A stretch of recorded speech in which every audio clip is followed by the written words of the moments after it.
talagang news anchor ang pinaka-pinaniniwalaan ko.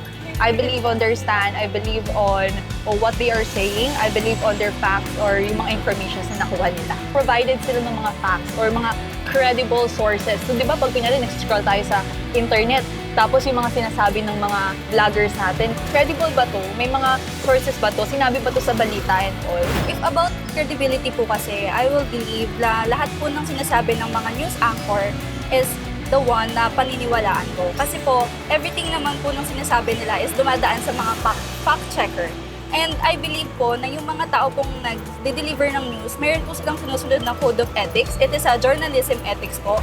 For the vloggers naman po kasi, yung opinion lang po kasi nila yung sinishare po nila. So wala po silang pinagdadaan ng ethical standards and so on po. News anchor po kasi, parang they are known to be credible when it comes to the news. And at the same time, parang mas credible din po ang mga vloggers kasi yung mga sagot po nila is real and nakikinig po talaga sila sa mga opinions ng mga tao sa paligid nila. Like parang they are the voices natin. Para lang sa atin, kailangan talaga natin maging fair. There are vloggers naman po na same with the news anchor naman po. However, there are also some viewers na mas pinaniniwalaan nila kung saan mas papanig yung mga viewers nila.